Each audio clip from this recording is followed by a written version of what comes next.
Zero, ठीक है बेटा, ये सारी संख्याएं हैं।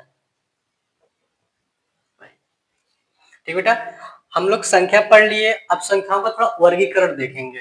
ठीक, ये सारी चीजें बाद में पढ़ेंगे, धीरे धीरे एक एक करके पढ़ेंगे। चलिए,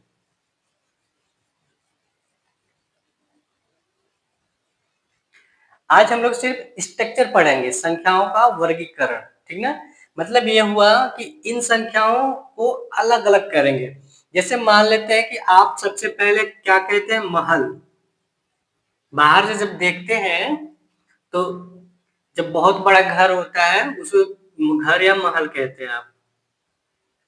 ठीक, महल के अंदर जब जाइएगा तो बहुत सारे रूम होंगे, ठीक ना, सब स्पेशल रूम होंगे, कोई बेडरूम होगा, कोई कुछ होगा, कोई कुछ होगा, कोई किचन होगा, ठीक है।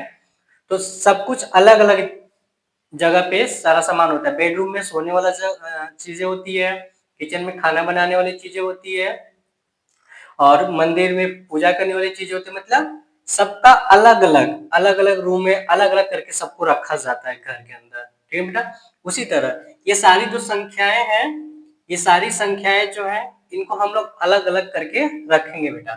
ठीक है, देखिए संख्याओं का वर्गीकरण सबसे पहले दो प्रकार की संख्याएं होती है,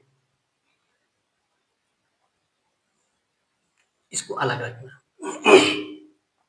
इसमें कितने प्रकार की संख्या है बेटा, सबसे पहले इनमें से ऐसी संख्या जिनको संख्या रेखा पर रखा जाए, अभी जो पिछले क्लास में हमने संख्या रेखा पढ़ा उस पे उसको अगर उसको जगह मिल जाए तो वो वास्तविक संख्या कहलाएंगी, वास्तविक संख्या। ठीक ना, और एक काल्पनिक संख्या। इसमें से इसमें वास्तविक संख्याएं भी हैं और काल्पनिक संख्याएं भी हैं बेटा। ठीक ना, तो सबसे पहले संख्याओं को कितने भागों में बांटा गया, इनको कितने भागों में बांटा गया बेटा, दो भागों में, वास्तविक संख्या, काल्पनिक संख्या। ठीक ना, इसके बाद इसका खत्म, इसके आगे नीचे कोई नहीं है। वास्तविक संख्या दो भागों में बांटा गया। ठीक है बेटा, एक हो गया परिमेय संख्या,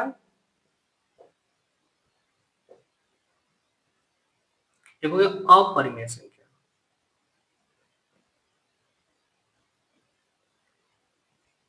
इतनी बात समझ में आ गई क्या?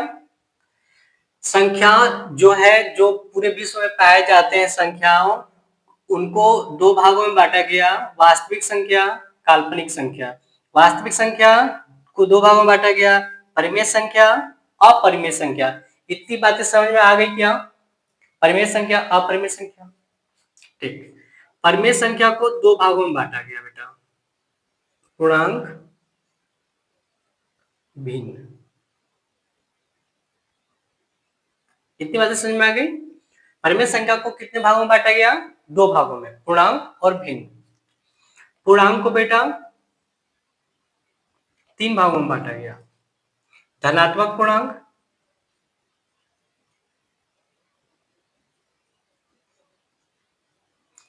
उदासीन पूर्णांक,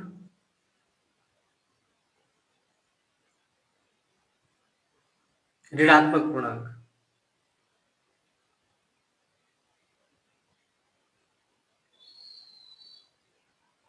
भिन्न को कितने भागों में बांटा गया, दो भागों में, उचित भिन्न, अनुचित भिन्न। इतना आप लोग नोट कर लीजिए। ठीक है बेटा, सबसे पहले पूरे विश्व में कितनी संख्याएं पाई जाती है, इतने प्रकार की संख्याएं पाई जाती है। ठीक है, फिर हमने क्या किया, सबको अलग अलग रखा। एक जैसे लोग एक जगह रहेंगे, दूसरे जैसे लोग दूसरे जगह रहेंगे। ठीक है बेटा, तो हमने सिर्फ दो भागों में बांटा, सबसे पहले वास्तविक संख्या, काल्पनिक संख्या। वास्तविक संख्या को कितने भागों में बांटा बेटा, दो भागों में, परिमेय संख्या, अपरिमेय संख्या। परिमेय संख्या को कितने भागों में बांटा, दो भागों में, पूर्णांक, भिन्न। पूर्णांक कितने प्रकार के होते हैं, तीन प्रकार के, धनात्मक पूर्णांक, उदासीन, ऋणात्मक पूर्णांक। भिन्न कितने प्रकार के होते हैं, दो प्रकार के, उचित भिन्न, अनुचित भिन्न। इतना समझ में आया क्या? अब जरा देखिएगा, ये वास्तविक संख्या यहाँ वाला कहाँ पढ़ाया जाएगा आपको, क्लास 10 में। ठीक है बेटा, उसके बाद संख्या पद्धति, इस पूरे को संख्या पद्धति कहेंगे, ठीक है, जो कक्षा 9 में पढ़ाया जाएगा।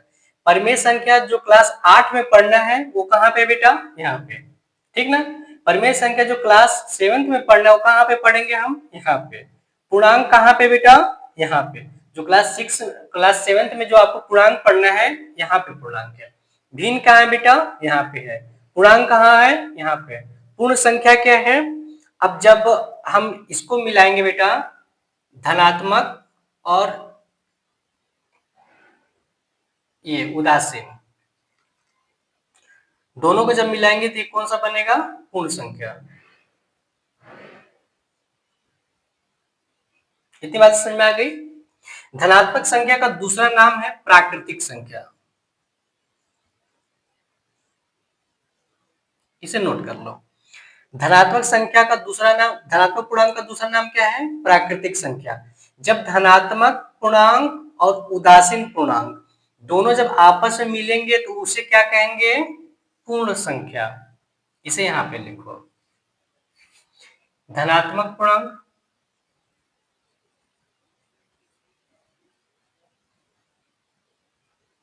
प्लस उदासीन पूर्णांक, इन दोनों को जब आप मिलाओगे तो क्या बनेगा बेटा, पूर्ण संख्या।